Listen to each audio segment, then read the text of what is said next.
તો મિત્રો આપણે આજે આવી ગયા છે બાગાયત ખાતું ગુજરાત રાજ્ય નાયબ બાગાયત નિષ્ણાત કચેરી જિલ્લો પોરબંદર આપનું હાર્દિક સ્વાગત કરે છે। આપને આજે આંબા વિશેની માહિતી માટે આપણે આવી ગયા છે ખંભાવા ગામે આવી ગયા છે, ખંભાળા ગામે અને દિવ્યેશભાઈ બે આવી ગયા છે।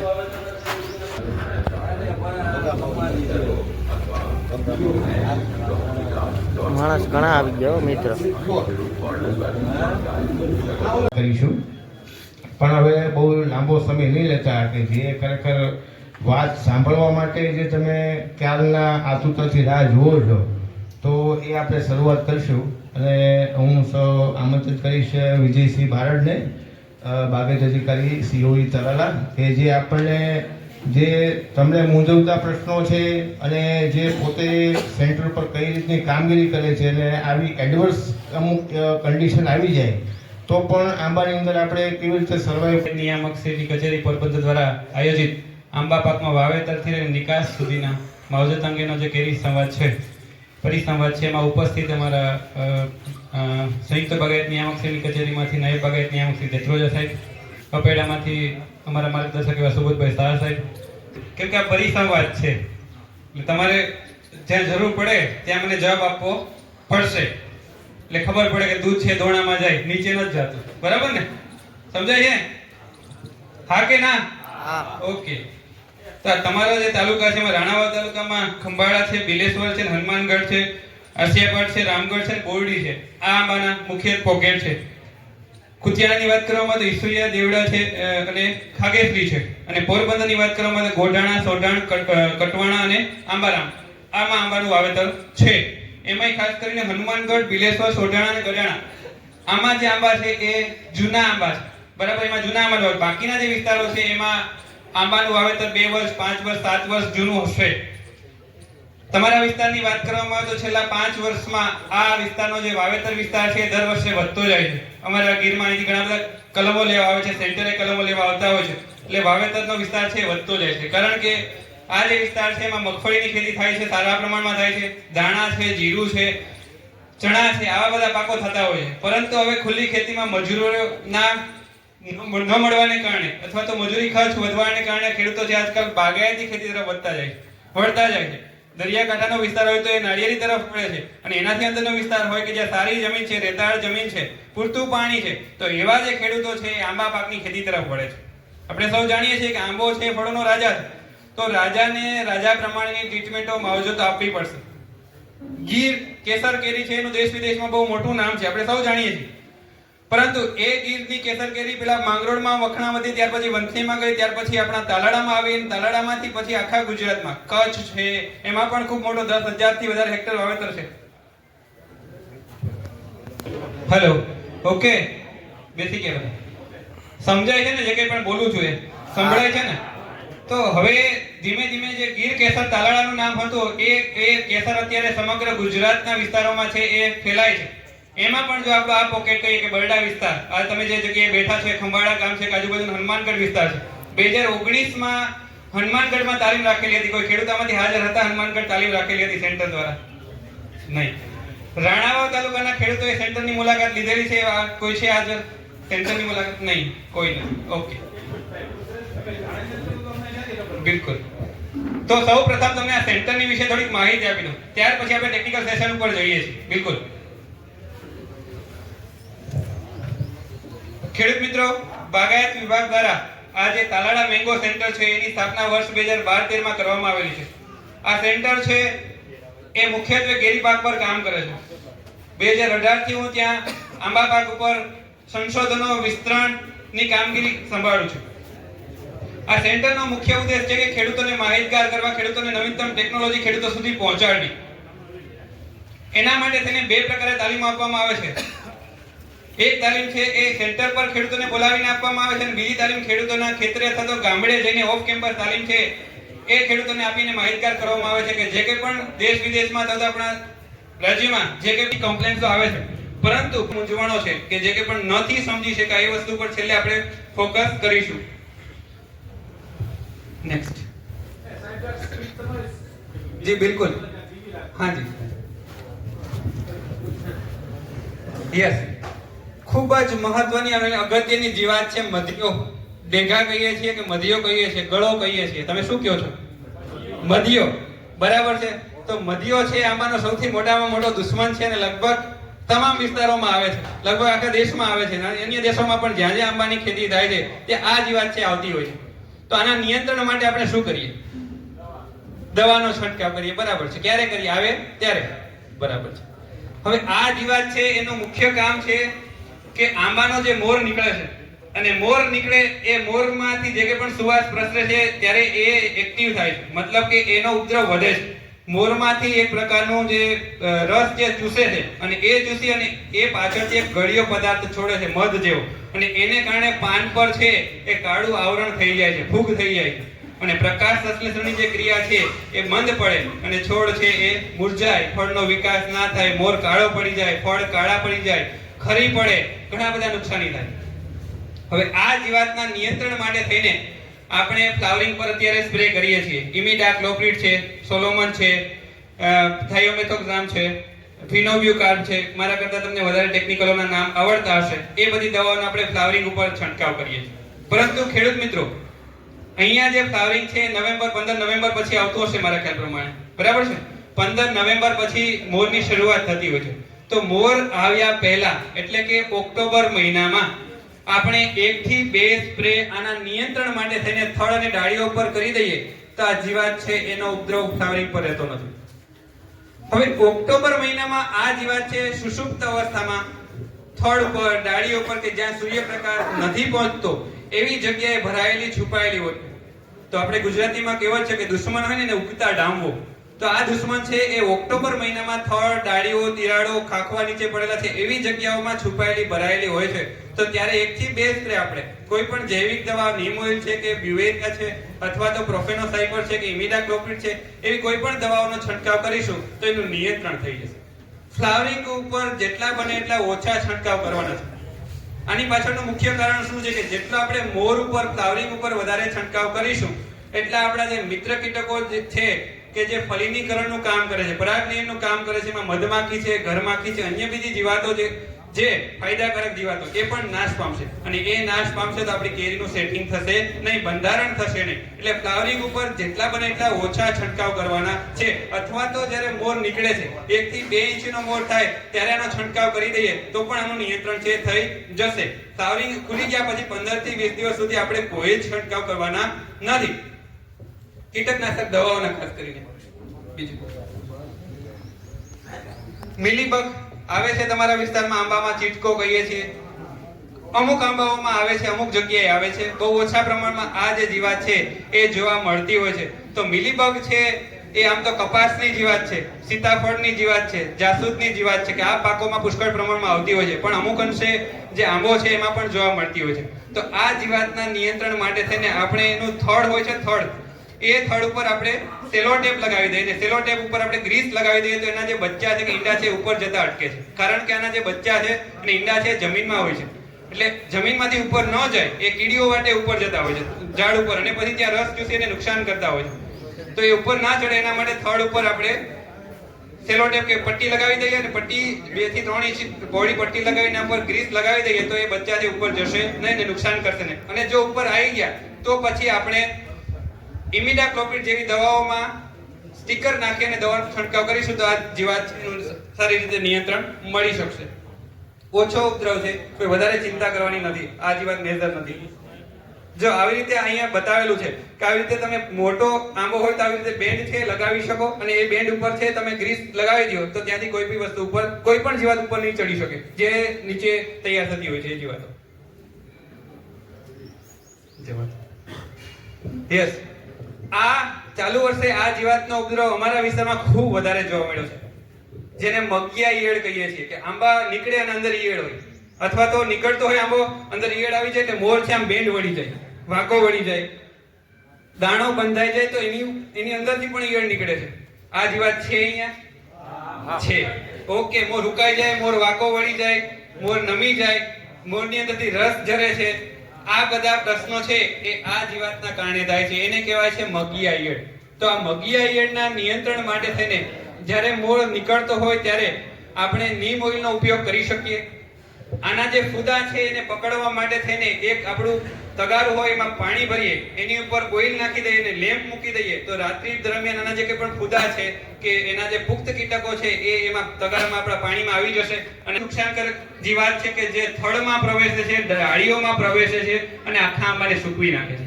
તો આ જે જીવાત છે એનું ઉદ્ભવ સ્થાન છે એ કાચો કચરો છે. કાચો કચરો એટલા માટે છે કે આપણે જે છાણિયું ખાતર વાપરીએ છીએ બરાબર જો ગળતિયું નહીં હોય, કોહવાયેલું નહીં હોય અને એમનેમ જ આપણે ઉપર આપી દીધું હશે તો આ જે જીવાત છે ના કોસેટા છે કે ઈંડા છે એ એવા કાચા કચરામાં હશે, અર્ધ કોહવાયેલા, અર્ધ છાણિયા ખાતરમાં હશે. તો આપણે સૌપ્રથમ આ જીવાતના નિયંત્રણ માટે થઈને આપણે સારું કોહવાયેલું દેશી ગળતિયું છાણિયું ખાતર વાપરવું જોઈએ અને એ પણ છાણિયું ખાતર પણ રિંગ કરીને આપવું જોઈએ જેથી કરીને તમારો કચરો છે એ બરાબર એ રિંગમાં જતો રહેશે ને ઉપર માટી તમે ઢાંકી દેશો થોડો ઘણો કચરો કોહવાયેલો નહીં હોય તો પણ કોહવાઈ જશે અને આનો ઉદ્ભવ થશે નહીં. આવી ગયા પછી શું કરવાનું છે કે બગીચામાં અવારનવાર મુલાકાત કરતા રહેશું તો જ ખબર પડશે. લાકડાનો વેર બહાર નીકળેલો જોવા મળશે, લાકડાનો જે ભૂકો છે, વેર છે એ ઢગલો બહાર થયેલો જોવા મળશે. જો આ ઢગલો બહાર જોવા મળે સમજી લેવું કે આ જે જીવાત છે અંદર ગઈ છે અને અંદર એ કાણું પાડે છે, હોલ છે, આખી ટનેલ બનાવે છે, સુરંગ બનાવે છે અને આખું ઝાડ ને સૂકવી નાખે છે.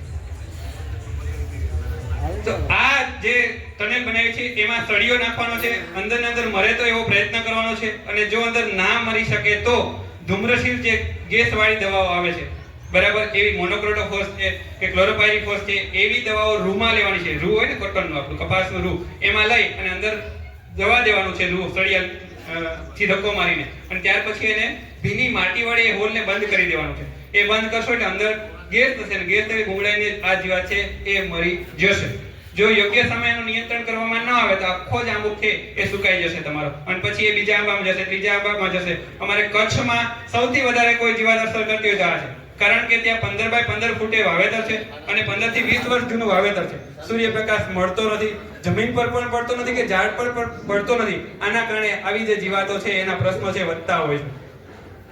શું કહો છો તમે બધા? આ જે જીવાત છે આને શું કહો છો? દેખાય છે બધાને? લાલ કીડી, લાલ મકોડા કહીએ છીએ, ગોગલા અથવા મૂંગના શું કહીએ છીએ? આવે છે તમારા વિસ્તારમાં? નથી આવતું. આવે તો ઓળખી જજો. આને લાલ કીડી અથવા લાલ મકોડા કહીએ છીએ. જ્યારે આપણે કેરી ઉતારવા માટે ચડી ત્યારે ચટકા ભરે છે, આપણને ચટકા ભરે છે. અને બીજી જે નુકસાનકારક જીવાતો છે એને એક ડાળીથી બીજી ડાળીએ લઈ જવાનું કામ આ કરે છે બરાબર. તો આનું નિયંત્રણ કરવા માટે થઈને આનું જે આ ઝાડું છે, આવી રીતે આ કીડીઓ છે ઝાડું બનાવે છે, પાનનું ઝાડું બનાવે છે, ગુચ્છો બનાવે છે ને એમાં રહેતી હોય છે બરાબર છે.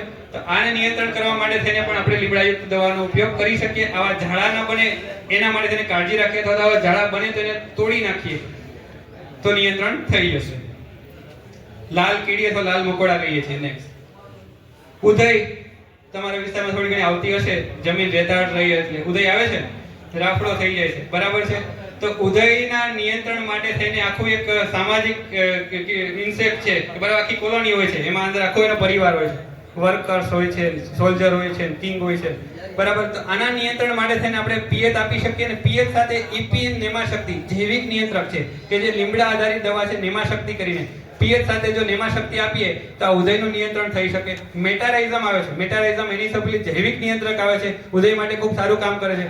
કેમિકલમાં જવું હોય તો ક્લોરોપાયરીફોસ છે કે ક્લોરોસાઇપર છે એને પણ જો ઇરિગેશન પાણી સાથે આપીએ તો ઉધઈનું નિયંત્રણ છે થઈ શકે છે. મુખ્યત્વે અત્યારે મેં જોયું તો તમારા વિસ્તારમાં આવતો હતો ત્યારે એક જગ્યાએ મેં જોયું ને તમારો જે ફ્લાવરિંગ છે ને હાથમાં લઈને જોયું તો આ રોગ લગભગ આંબામાં બધામાં જોવા મળે છે. અત્યારે છેલ્લા 10 થી 15 દિવસથી આ જે રોગ છે એ અત્યારે વાદળછાયું વાતાવરણ થાય ત્યારે આ રોગનો ઉપદ્રવ ખૂબ વધુ રહેતો હોય છે. આને કહેવાય છે ભૂકી છારો. નામ જ એવું છે, ભૂકી છારો બરાબર. ભૂકી જેવો લાગે છે, એકદમ સફેદ સફેદ મોર થઈ ગયો હોય છે. તો આ જે મોર છે જ્યારે ફ્લાવરિંગ નીકળે છે ત્યારે આનો ઉપદ્રવ વધારે હોય છે. જ્યારે મોર ખીલે છે ત્યારે ઉપદ્રવ ખૂબ વધી જતો હોય છે. તો આ ભૂકી છારા રોગના નિયંત્રણ માટે થઈને શરૂઆતની અવસ્થામાં ઓછો ઉપદ્રવ હોય તો આપણે વેટેબલ સલ્ફર આવે છે, સલ્ફર આવે છે 80%. 1000 લીટર પાણીમાં 2 થી 2.5 કિલો સલ્ફરનો છંટકાવ કરી શકીએ. થોડો વધે તો પછી આપણે હેક્સાકોનાઝોલ 5% આવે છે, એનો 1000 લીટર પાણીમાં 1 લીટર પ્રમાણે છંટકાવ કરી શકીએ. અથવા તો એઝોક્સિસ્ટ્રોબિન છે કે ટેબ્યુ સલ્ફર છે કે ટેબ્યુકોનાઝોલ છે કે ડાઇફેનકોનાઝોલ જેવી જે ફૂગનાશક દવાઓ છે, ટ્રાઇઝોલ ગ્રુપની દવાઓ છે, એનો આપણે ભૂકી છારા રોગના નિયંત્રણ માટે થઈને ઉપયોગ કરી શકીએ. પૂરેપૂરો મોર છે સફેદ થઈ જાય છે, વધારે માત્રામાં ઉપદ્રવ હોય તો મોર ખરી પણ પડે છે બંધારણમાં પણ પ્રોબ્લેમ કરે છે. ભૂકીચારો પાન પર પણ જોવા મળે છે. ટાઈબેક, સુકારો, અવરોહ મૃત્યુ ગુજરાતીમાં કહેવાય છે અવરોહ મૃત્યુ. ધીમો સુકારો હોય છે, અમુક ફાસ્ટ ડિક્લાઇન હોય છે. તો આ જે સુકારો છે એ નર્સરી થી લઈને મોટા આંબા તમામ સ્ટેજમાં જોવા મળે. નાનો આંબો હોય 1 વર્ષનો ત્યારથી લઈને 50-100 વર્ષનો આંબો હોય તો એ આંબામાં પણ સુકારા નામનો જે રોગ છે એનો ઉપદ્રવ રહેતો હોય છે. આ સુકારાનું પ્રમાણ ક્યારે વધે છે કે જ્યારે તમારે જમીનમાં ભેજનું પ્રમાણ વધે, અથવા તો જમીનમાં નિતાર શક્તિ ઓછી હોય તમારી જમીનની, અથવા તો નીચે કોઈ એવો પથ્થર હોય કે જે તમારે પાણી આપો છે ને જવા નથી દેતું, સતત અને સતત ભેજ પકડી રાખે છે, ત્યારે આ રોગનો પ્રશ્ન છે એ વધતો હોય છે. ખાસ કરીને એકદમ પથરાળ જમીન હોય તો પણ આ પ્રશ્ન વધતો હોય છે. તો આ રોગના નિયંત્રણ માટે થઈને આપણે દવા ઉપર છાંટવાની નથી. તકલીફ નીચે મૂળમાં છે. મૂળમાં કોઈ પણ ફૂગ લાગેલી છે, મૂળમાં ફૂગ લાગેલી છે એટલે આપણે દવા છે એને નીચે જ આપવાની છે. એ દવાઓમાં તમે કેમિકલમાં કાર્બેન્ડેઝિમ આવે છે, અથવા તો બ્લુ કોપર આવે છે, અથવા તો થાયોફિનાઇટ મિથાઇલ કરીને દવા આવે છે ફૂગનાશક. એને તમારે પાણી સાથે ખામણું બનાવીને 200 થી 250 લીટર પાણી છે મૂળમાં ઉતારવાનું છે. ફૂગનાશક દવા મિક્સ કરી અને ખામણું પાણીનું ભરીને પછી એ પાણી છે મૂળમાં ઉતારવાનું છે. ઝાડ તમારું 5 વર્ષનું હોય તો 20 લીટર પાણીમાં તમારે આખું જે મૂળ છે એનું દવાથી પલળી જશે. તો એ ત્યાંની માવજત છે એ નીચે જમીનમાં કરવાની છે. એકાદ સ્પ્રે 2 સ્પ્રે ઉપર કરી શકો. બીજું કે જે ભાગ સુકાયેલો છે, જે ડાળી સુકાયેલી છે એને કટિંગ કરી અને ખેતરની બહાર નાશ કરીએ. એ જે કટિંગ કરેલા ભાગ છે એના પર બોર્ડો પેસ્ટ અથવા તો જે બ્લુ કોપર છે એ લગાવી દેવું જોઈએ, જેથી કરીને એ વસ્તુ આગળ વધે નહીં. અને જે કટિંગ કરો એ ડાળી છે એ આપણા ખેતરમાં નાખવાની નથી, એ બહાર ફેંકવાની છે અથવા તો એને બાળી દેવાની છે. કરવું કેવી રીતે કરવું એ ખબર નથી હોતી. આંબાનું પ્રુનિંગ કેવી રીતે કરવું એ ખબર નથી હોતી. બસ આંબાનું વાવેતર કરી દઈએ છીએ. ખેડૂતને પૂછીએ આપણે કે તમારે આંબાનું વાવેતર કેમ કરવું છે, તો કે ભાઈ ખુલ્લી ખેતીથી કંટાળી ગયા, મજૂર મળતા નથી, હવે આંબા વાવી દે એટલે કોઈ મહેનત નહીં. કોઈ મહેનત ન કરવી પડે એટલા માટે થઈને આંબા વાવીએ છીએ અથવા વાવતા હોઈએ છીએ. તો ખેડૂત મિત્રો, મહેનત તો કરવી જ પડશે. આમાં જેટલી મહેનત કરીશું એટલો આપણને ફાયદો થશે. પરંતુ યોગ્ય સમયે યોગ્ય પદ્ધતિથી આપણે જો ટ્રેનિંગ પ્રુનિંગ કરીશું તો તમામ રોગોનું નિયંત્રણ છે ટ્રેનિંગ પ્રુનિંગ છે એમ કહીએ તો ચાલે. તમામ જે રોગ અને જીવાતનું એક જ વાક્યમાં નિયંત્રણ કેવું હોય તો ટ્રેનિંગ અને પ્રુનિંગ. એ છે છટણી. બરાબર યોગ્ય દિશામાં આંબાને વાળવો એને કહેવાય ટ્રેનિંગ. કે શરૂઆતના 3 થી 4 વર્ષનો જ્યારે આંબો હોય, તમે 10 બાય 10 અથવા તો 15 બાય 15 ફૂટના અંતરે વાવેતર કર્યું છે, શરૂઆતના 3 થી 4 વર્ષમાં જે પ્રમાણે એને આકાર આપવામાં આવે એને કહેવાય ટ્રેનિંગ. અને ત્યાર પછી દર વર્ષે કેરી ઉતારી લીધા પછી જે કે પણ છટણી કરવામાં આવે, જે ડાળીઓ એકબીજામાં ભરાયેલી ગૂંચવાયેલી છે, જે ડાળીઓ જમીનને અડકેલી છે, જે ડાળીઓ સૂર્યપ્રકાશને રોકી રાખે છે, આવવા નથી દેતી આંબામાં, એવી ડાળીઓનું કટિંગ કરીએ તો એને કહેવાય પ્રુનિંગ. તો આ પ્રુનિંગ અને ટ્રેનિંગ જો અપનાવીએ તો જ આપણે આંબાવાડિયા છે એને ફાયદાકારક, નફાકારક બનાવી શકીએ. અને તમામ જે રોગ જે જીવાત છે એનું નિવારણ એક જ છે. દવાઓનો 50 થી 60% આપણે ઓછો ઉપયોગ કરવો પડશે જો યોગ્ય માત્રામાં ટ્રેનિંગ પ્રુનિંગ કરેલું હશે તો. પરંતુ એ ટ્રેનિંગ પ્રુનિંગ કરવા માટેનો જે સમય છે એ ખૂબ જ મહત્વનો છે. કે ક્યારે કરવું, કેટલી માત્રામાં કરવું અને કઈ પદ્ધતિથી કરવું એ ખૂબ જ જરૂરી છે. તો જો મોટા બગીચા હોય 5 વર્ષ, 7 વર્ષ, 10 વર્ષ કે જેમાં કેરી આવે છે, એવા બગીચામાં જો તમારે પ્રુનિંગ કરવું હોય તો કેરી ઉતાર્યાના 15 દિવસની અંદર જો તમે પ્રુનિંગ કરી દો, જે ડાળીઓ નડે છે, જે ડાળીઓ ભરાયેલી ગૂંચવાયેલી છે, જે ડાળીઓ પ્રકાશ નથી આવવા દેતી, જે ડાળીઓ જમીનને અડકે છે, એવી ડાળીઓનું જો તમે 10 થી 15% છટણી કે કટિંગ કરી દો તો આવતા વર્ષે તમને સારું ઉત્પાદન મળશે. તમે એક ડાળી કાપશો ને તો અનેક મૂળ નવા ઉત્પન્ન થશે અને અનેક મૂળ નવા ઉત્પન્ન થવાને કારણે એની જે ખોરાક લેવાની ક્ષમતા વધી જશે. સૂર્યપ્રકાશ અને હવાની અવરજવર જેટલી વધશે એટલી ઝાડ છે તંદુરસ્ત રહેશે અને રોગ જીવાતનું રસોડું નહીં બને. તો આ જે સમય છે એ ખાસ સાચવવાનો છે. કેરી ઉતાર્યાના 15 દિવસ પછી આપણે જે કે પણ છંટાઈ પ્રુનિંગ કરવાનું છે કરી દેવાનું છે. યોગ્ય કાતર કે સી કેચર કે કટર આવે છે એ કટરથી કરવાનું છે. બીજું કે કટિંગ કર્યા પછી એની પર ફૂગનાશક દવાઓનો જે લેપ છે એ કરવાનો છે. બાકી ત્યાંથી ફરી પાછું ઝાડ છે સુકાવાના પ્રશ્નો થઈ શકે છે. આ રીતે આપણે માવજત કરવાની. બીજું કે નવા જે ઝાડ વાવેતર, જે નવા આંબા વાવેતર કરે છે એ અત્યારે ખૂબ જ નજીકના અંતરે વાવેતર કરતા હોય છે, 10 by 10 foot, 10 by 15 foot, 12 by 12 foot. તો એવા ખેડૂત મિત્રોને પણ વાવેતર કરીએ ત્યારથી એના 6 મહિનાથી જ આપણે એની કેળવણી છે એ છત્રી આકારે થાય ને વધારેમાં વધારે એમાં ડાળીઓ બને એવા પ્રયત્ન કરવાના છે. છાણિયું ખાતર આપો છો બધા? ખાતર આપવા માટેનો પણ યોગ્ય સમય છે, યોગ્ય પદ્ધતિ છે ને યોગ્ય રીત છે. કે ખાતરો છે ખરેખર કેરી ઉતાર્યા બાદ તાત્કાલિક જ એને ખોરાકની છે જરૂર પડતી હોય છે. બરાબર છે. તો કેરી ઉતાર્યા બાદ આપણે છાણિયું ખાતર છે એ 25 થી લઈને 100 કિલો સુધી આંબાની ઉંમર પ્રમાણે 25 થી લઈને 100 કિલો સુધી જે એની ઝાલર છે, બપોરના 12 વાગે આપણે ઝાડની નીચે ઊભીએ અને જેટલામાં છાંયો પડે છે એ છાંયો છે એની ઝાલર છે. એ છાંયામાં આપણે રિંગ કરવાની છે. થડથી આપણું 10 વર્ષ જૂનું ઝાડ હશે તો થડથી 3 થી 4 ફૂટ દૂર એ છાંયો પડતો હશે. તો એ છાંયામાં આપણે 1 ફૂટ પહોળી, અડધો ફૂટ ઊંડી રિંગ કરી એમાં છાણિયું ખાતર કે વર્મી કમ્પોસ્ટ કે ઘન જીવામૃત કે જે કંઈ પણ આપતા હોય અથવા રાસાયણિક ખાતર આપતા હોય તો એમોનિયમ સલ્ફેટ છે, સિંગલ સુપર ફોસ્ફેટ છે કે મ્યુરેટ ઓફ પોટાશ છે, અને સાથે લીંબોળીનો ખોળ. લીંબોળીનો ખોળ એટલા માટે કે જમીનજન્ય ઘણી બધી જીવાતો અને રોગ નિયંત્રણ માટે થઈને લીંબોળીનો ખોળ ખૂબ જ મહત્વનો ભાગ ભજવે છે. તો તમે 1 થી 2 કિલો લીંબોળીનો ખોળ પણ આપી શકો. સાથે તમે 2 થી 5 કિલો સુધી દિવેલીનો ખોળ પણ આપી શકો. આ રિંગ છે એને માટીથી પાછી પૂરી દેવાની છે, જેથી કરીને પાણી આવે અથવા તો કોઈ પણ સૂર્યપ્રકાશ પડે તો એ ખાતરો છે એનો હવામાં બાષ્પીભવન થાય નહીં. આ રીતે આપણે જો ખાતર આપીશું તો એનો કાર્યક્ષમ ઉપયોગ છોડ કરશે અને 100% તમારા ખાતરો છે એ લેખે લાગશે. આ રીતે ખાતર વ્યવસ્થાપન કેટલા ખેડૂતો કરે છે? હાથ ઊંચો કરો. 1 2. તો તમને ફાયદો છે? ઓકે. જો આ રીતે ખાતર વ્યવસ્થાપન કરવામાં આવે, એ ખેડૂતો જોડાયેલા છે આપણી સાથે એટલા માટે ઉચ્ચારણ કરે છે, યુટ્યુબમાં બધા વિડીયો જોવે છે. તો આ તમામ ખેડૂતો આ રીતે આપણી નાની નાની બાબતોની કાળજી રાખીએ તો આપણે આ વિસ્તારને છે ને એ એક કેરીનું હબ બનાવી શકીએ અને આ વિસ્તારની કેરીની એક જે ઓળખ છે ને એ ઊભી કરી શકીએ, આગવી ઓળખ ઊભી કરી શકીએ. લખી લે એટલે બધાને મારે વારે વારે કહેવું ના પડે. વિજયસિંહ બારડ, બાગાયત અધિકારી તાલાડા, અને નંબર છે મારો 92655 92655 05977. કેમાં ખેડૂતો છે કંઈ પૂછી શકે અથવા તો પર્સનલ અમને મેસેજ કરીને કંઈ પૂછી શકે તો આપને WhatsApp ગ્રુપમાં જોડાવ હોય તો ખાલી આ નંબર પર મેસેજ નાખી દેજો. લગભગ 2000 ખેડૂતો આપણી સાથે WhatsApp ગ્રુપથી પણ જોડાયેલા છે તો એને માહિતી મળી શકે. અને YouTube ચેનલનું નામ છે સેન્ટર ઓફ એક્સલન્સ ગુજરાત. આવી YouTube ચેનલ છે સેન્ટર ઓફ એક્સલન્સ ગુજરાત. તો ઘણા બધા યુવાનો અહીંયા બેઠા છે. નંબર રિપીટ કરી દઉં 92655 centre of excellence Gujarat. Centre CENTREOF excellence